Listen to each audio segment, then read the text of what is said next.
یہاں ہے وہ نقطہ جس کو کہ آگے کہ میں نے لکھا ہے اور میں چاہتا ہوں اس کو یہی بیان کر دوں. ایک قادیانی سے جب میں نے اس معاملے پر بحث کی ہے تو جو سورہ بقرہ میں آیا ہے فَبُہِتَ الَّذِي كَفَرَ، تو میری دلیل کے آگے وہ بالکل مبہوت ہو کر رہ گیا، دائیں بائیں بغلیں جھانکنے کے سوا کچھ نہ رہا. دیکھیے غلام احمد قادیانی نے اپنے فتنے کا آغاز کہاں سے کیا تھا یہ سمجھ لیجیے. پہلے وہ ایک مناظر تھے، بہت اچھے مناظر. غلام احمد قادیانی تھا کہنا چاہیے، غلطی سے طے کے بیٹھ. آریہ سماجیوں سے مناظرے کیے، عیسائیوں سے مناظرے کیے، مناظروں میں فتح حاصل کی، مسلمانوں کی آنکھوں کا تارا بن گئے، محبوب ہو گیا. اس کے بعد اس نے ایک فتنہ چھوڑا، ایک شوشہ چھوڑا. نبوت اور وحی تو رحمت ہے. رحمت کیسے بند ہو سکتی ہے؟ وحی تو انسانوں کی ہدایت کے لیے ہے. انسان ختم نہیں ہوئے، وحی کیسے ختم ہو جائے گی؟ دیکھیے بظاہر یہاں دلیل ہے، اٹ اپیئرس کنونسنگ، بات سمجھ میں آتی ہے. یہیں سے یہ حل مل جائے گا آپ کو. کیا وجہ ہے کہ بڑے بڑے اعلیٰ تعلیم یافتہ لوگ جو ہیں اس کا شکار بن گئے. دنیا میں ایک ہی مسلمان نام کا سائنسدان جو ہے وہ آیا ہے ٹاپ پر، وہ قادیانی. ایک ہی مسلمانوں کا نام رکھنے والا جو ہے وہ international court of justice Hague کا جو ہے جج بنا ہے، وہ کون؟ قادیانی. ڈاکٹرز قادیانی، انجینئرز قادیانی، بڑے بڑے. یہ کیوں؟ یہ بات ایسی تھی کہ جو بظاہر دل کو اپیل کرتی ہے کہ جب حضرت آدم سے کہا تھا اما یاتینکم منی ھدی فمن تبع ھدایا فلا خوف علیہم ولا هم یحزنون، انسانوں کی ہدایت کے لیے وحی کا راستہ کھولا گیا. ابھی انسان ختم نہیں ہوئے، وحی کا کیسے دروازہ بند ہو جائے گا؟ اجرائے وحی کا پہلے شوشہ چھوڑا، اور جب وحی جاری ہے تو نبوت جاری ہے، لہذا پھر آخر میں آ کے نبوت کا دعویٰ کر دیا. اس نے ایک مسئلہ اور استعمال کیا. یہ اصل میں چالاک اور ہوشیار لوگوں کے معاملات ہوتے ہیں. عوام الناس کی نفسیات کو متاثر کرنے کے لیے ایک اور شوشہ چھوڑ. دیکھو یہ کیسے ہو سکتا ہے؟ ہمارے نبی حضرت محمد صلی اللہ علیہ وسلم وہ فوت بھی ہو گئے، دفن بھی ہو گئے، زیر زمین دفن ہے. اور عیسیٰ ابن مریم وہ آسمان پر اٹھا لیے گئے، وہ آسمان پر ہے. کیسے ہو سکتا؟ اب عام مسلمان کے لیے اس میں بھی ایک اپیل کہ اس میں تو گویا کہ ثابت ہوا کہ حضرت عیسیٰ ابن مریم جو ہے وہ افضل ہو گئے محمد سے صلی اللہ علیہ وسلم. یہ ہے وہ چیزیں کہ جن سے حالانکہ افضلیت کا اس سے کوئی تعلق نہیں. اصحاب کہف اگر 300 برس تک سوتے رہے تو اس میں کون سی افضلیت ہو گئی؟ کوئی افضلیت کا سوال نہیں. اس اعتبار سے حضرت عزیر کو اگر 100 برس تک مردہ رکھ کر اللہ نے دوبارہ زندہ کر دیا، کون سی افضلیت اس میں ہو جائے گی؟ اللہ کی قدرت ہے، اللہ کر سکتا. لیکن عام آدمی کو اپیل کرنے والی باتیں ہیں. لہذا اس نے شوشہ چھوڑا کہ نہیں یہ غلط ہے، یہ مولویوں کے ڈھکوسلے ہیں، یہ قرآن مجید میں صراحت کے ساتھ نہیں ہے، یہ حدیثوں کے اندر ہے. حدیثوں کے بارے میں جو ہے وہ ہم اطمینان نہیں کر سکتے کہ حضرت مسیح جو ہے وہ سولی نہیں چڑھائے گئے. وہ سولی چڑھائے گئے، وہ فوت نہیں ہوئے، البتہ زخمی ہو کر وہاں سے اتار لیے گئے تھے. پھر ان کا علاج معالجہ ہو گیا، پھر وہ علاقہ چھوڑ کر کشمیر میں آ گئے. یہاں آ کر ان کا انتقال ہو گیا، یہاں دفن ہوئے، یہاں کشمیر میں ان کی قبر بھی موجود ہے.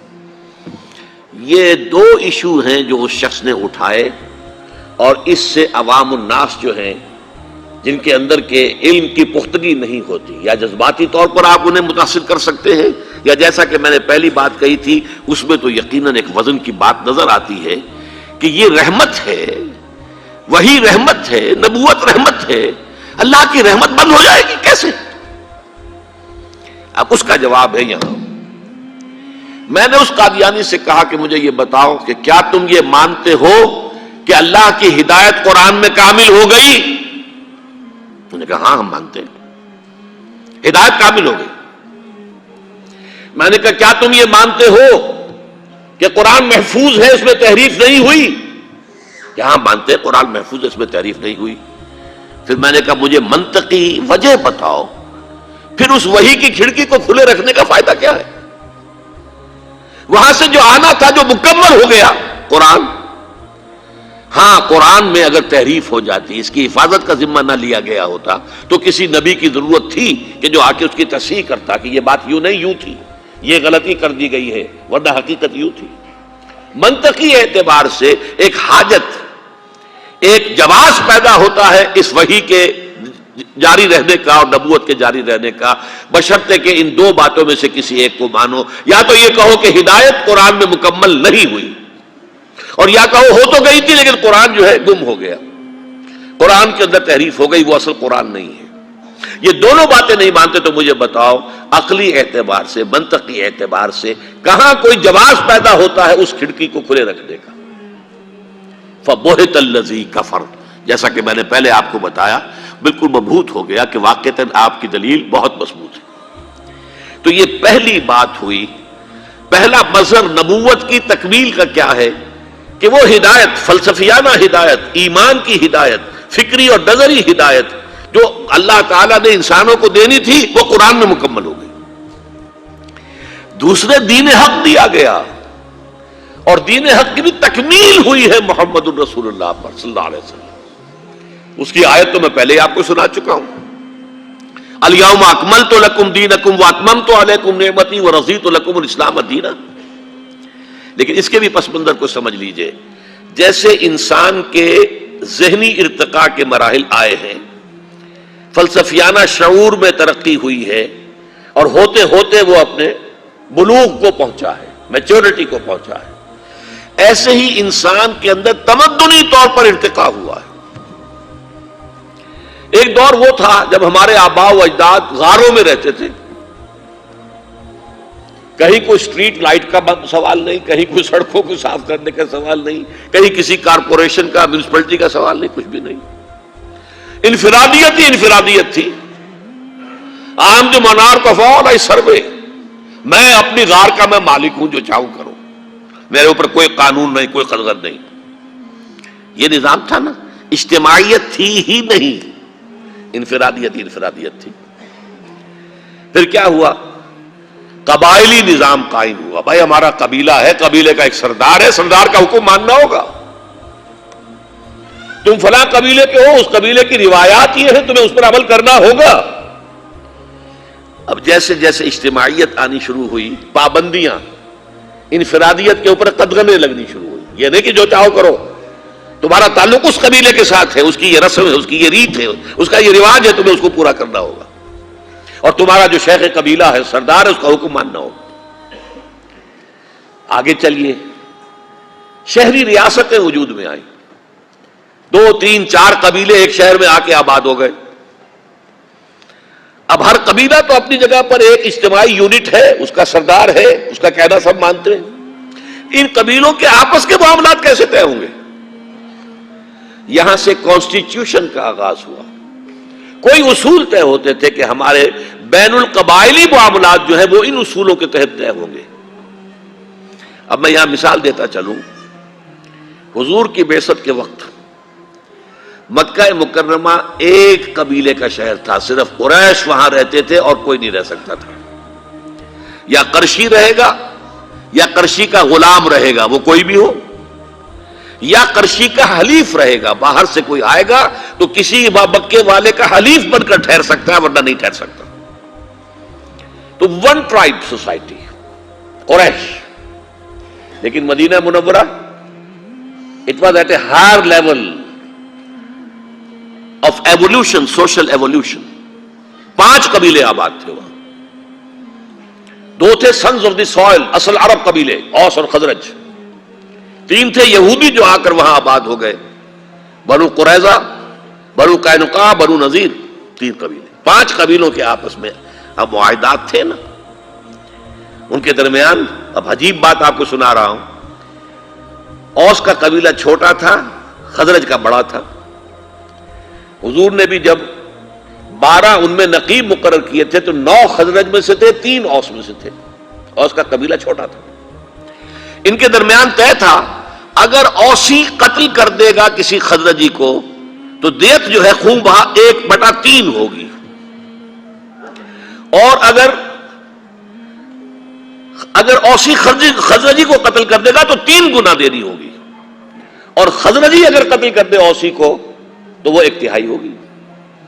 اب آپ سنیے، یقیناً اوسی نوجوان کا خون کھولتا ہوگا کہ کیا میرے خون کی، میری جان کی قیمت اس خزرجی نوجوان سے 1/3 ہے. لیکن اگر مدینے میں رہنا ہے تو ماننا پڑے گا. یہ یہاں طے ہو چکا ہے. You have to abide by it. اب اس کی پابندی کرنی ہوگی. اچھا، اس سے اگلا قدم کیا تھا؟ جزیرہ نما عرب.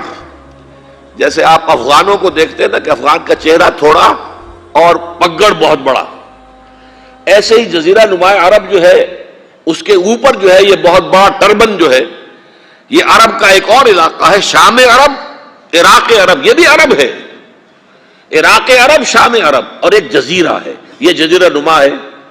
جزیرہ نما کے اوپر عراق بھی ہے اور شام بھی ہے، اور اس جزیرہ نما کے اوپر دو عظیم مملکتیں قائم تھیں، ایمپائرز، دی رومن امپائر قیصر اینڈ دی ایرانین امپائر کسرا۔ یہ تمدن کی آخری سٹیج تھی، جبکہ حکومتیں بن گئیں، بادشاہت ہو گئی، محل بن گئے، سٹینڈنگ آرمیز ہو گئیں، لاکھوں کی تعداد میں فوجیں ہیں، ٹیکس لگ رہے ہیں، دہقان جو ہے محنت کر رہا ہے اور اس سے ٹیکس لیا جا رہا ہے، جاگیردار اپنا حصہ رکھ کر باقی بادشاہ کو پہنچاتا ہے، کرگے پر بیٹھا ہوا کوئی کپڑا بن رہا ہے، اس سے ٹیکس لیا جا رہا ہے، ان کو پیسا جا رہا ہے ظلم کی چکی کے اندر، بادشاہ عیش کر رہے ہیں، اونچے اونچے محل بنا رہے ہیں۔ یہ زمانہ تھا جبکہ انسانیت کے اوپر پابندیاں ایسی لگیں، انسان مجبور اور مقہور ہو کر رہ گیا۔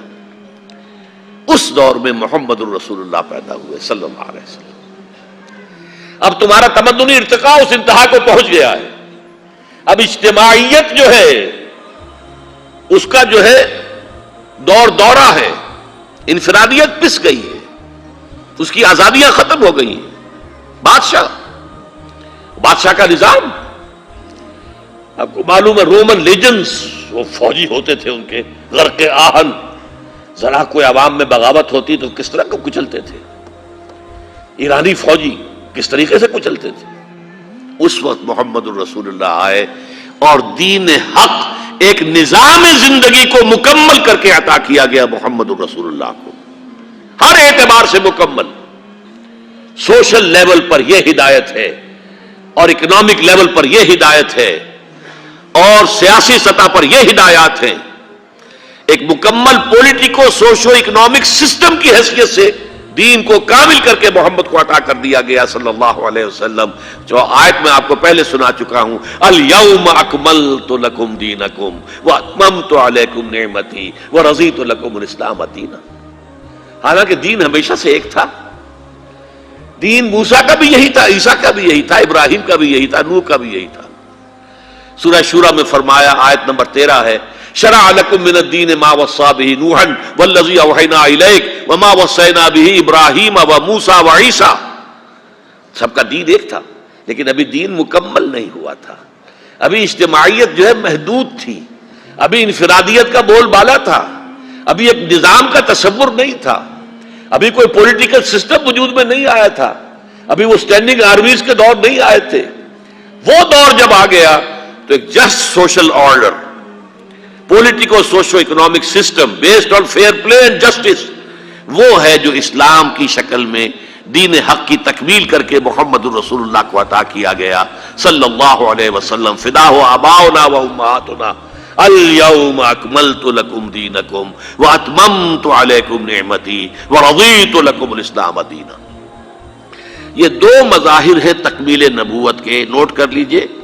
نمبر 1، ہدایت ہدن سے بڑھ کر الہدا بن گئی،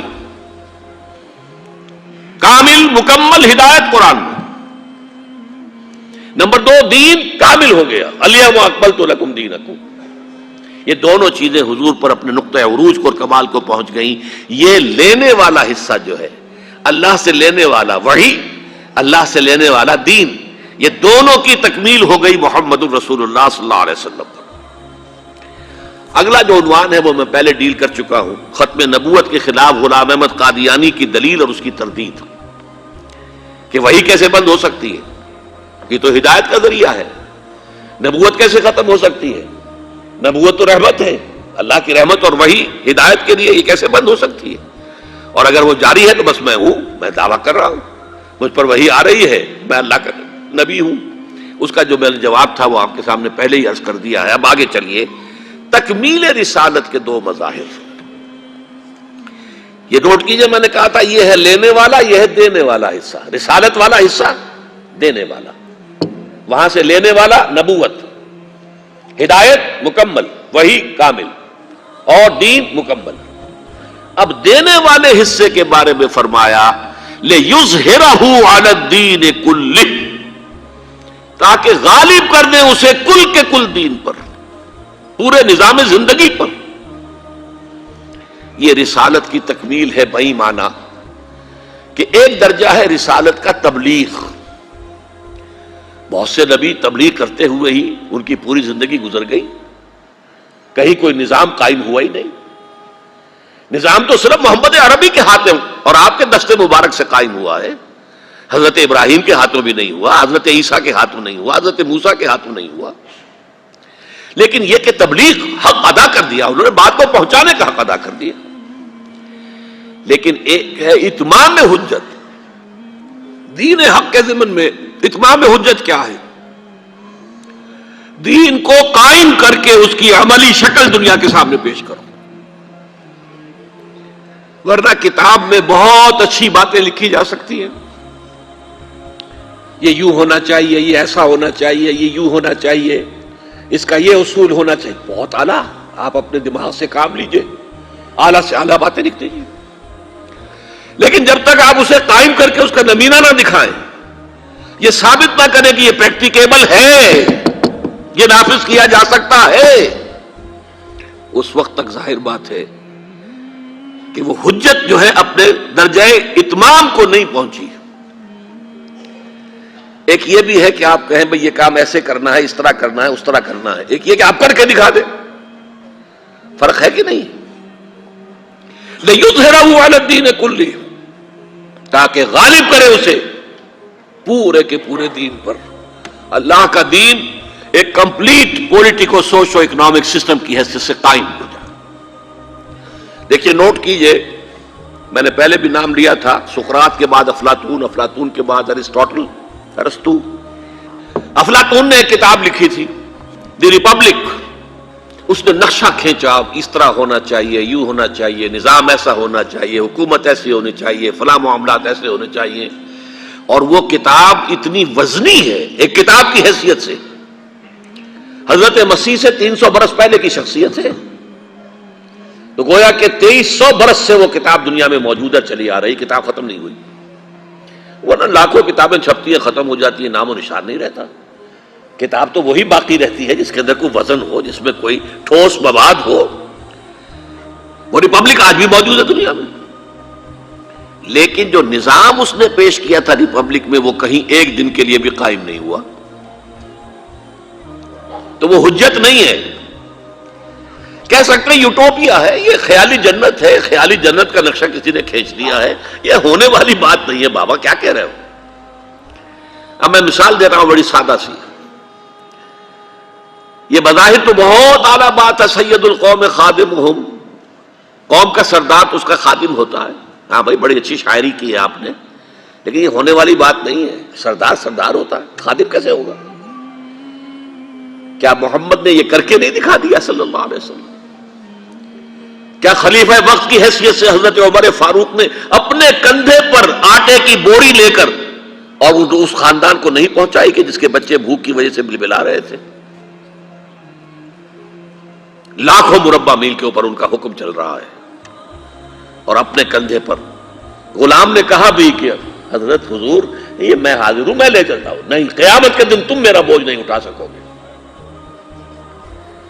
ایک عورت کو رات کے وقت گشت کر رہے ہیں، اور عورت کو دیکھا درد ذہن میں مبتلا ہے، کوئی اسے اٹینڈ کرنے والا نہیں، کوئی عورت نہیں، کوئی دائی نہیں، گئے ہیں فرسٹ لیڈی اپنی بیوی کو لے کر گئے ہیں، اور اس بیوی نے جا کر حضرت عمر کی اہلیہ نے جا کر وہاں دایا گیری کی،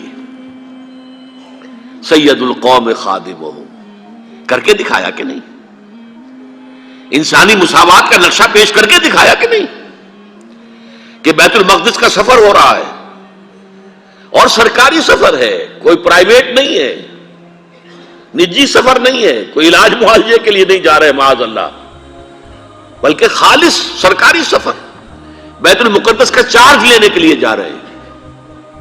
کس شان کے ساتھ؟ صرف ایک اونٹ لیا ہے، یہ نہیں کہ کوئی دستہ ہونا چاہیے، کوئی باڈی گارڈ ہونے چاہیے، کوئی جو سا کہ آج کل کہا جاتا ہے کہ کوئی باقاعدہ جو ہے ایک گروہ جو ہے ساتھ جانا چاہیے، انٹوراج جس کو کہا جاتا ہے آج کل، نہیں، ایک خلیفہ وقت ہے، ایک ان کے ملازم خادم، اور مساوات کی حد یہ ہے کہ چونکہ اسی پر راستے کا جو بھی راشن ہے وہ بھی اسی اونٹ پر ہے، لہذا ایک آدمی سوار ہو سکتا ہے، ایک وقت میں دو سوار نہیں ہو سکتے۔ ایک منزل حضرت عمر اوپر بیٹھے ہوئے ہیں، اور وہ خادم جو ہے وہ نکیل پکڑ کر چل رہا ہے آگے آگے، اگلی منزل میں خادم اوپر بیٹھا ہے اور خلیفہ وقت نکیل پکڑ کر چل رہے ہیں آگے آگے. اور جب بیت المقدس میں پہنچے ہیں اور غلغلہ مچ گیا، وہاں آ گئے عمر، آ گئے عمر، آ گئے عمر، آ گئے. حضرت ابو عبیدہ عبد الجراح رضی اللہ تعالی عنہ امین هذه الامہ، وہ وہاں کے سپہ سالار تھے اس فرنٹ کے. انہوں نے دیکھا عمر چلے آ رہے ہیں، اور وہ وقت آخری ایسا ہوا حساب کتاب سے کہ باری ہو گئی اس خادم کی، وہ اوپر بیٹھا ہوا ہے، حالانکہ اس نے ہاتھ جوڑ دیے تھے خدا کے لیے، لوگ کیا کہیں گے آپ مان لیجئے. نہیں، الدور دورک، نہیں، باری تمہاری، یہ حساب کا معاملہ ہے، تمہاری باری ہے، تم بیٹھو. راستے میں کہیں کیچڑ بھی تھا، جوتے اپنے ہاتھ میں اٹھائے ہوئے، ایک ہاتھ میں جوتے اٹھائے، ایک میں وہ نکیل پکڑی ہوئی ہے، اٹھ کے چلے آ رہے ہیں عمر فاروق رضی اللہ تعالی عنہ.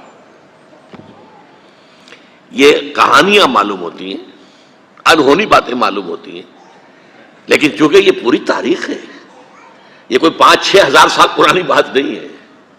1400 برس کیا ہوتے ہیں انسانی تاریخ کے اندر. یہ تمام تاریخ جو ہے محفوظ ہے، ایک ایک چیز محفوظ ہے. تو محمد رسول اللہ صلی اللہ علیہ وسلم پر رسالت کی تکمیل اس درجے میں یوں ہوئی کہ جو دین حق آپ پر کامل کیا ہو گیا، اسے آپ نے قائم کر کے نافذ کر کے دکھایا.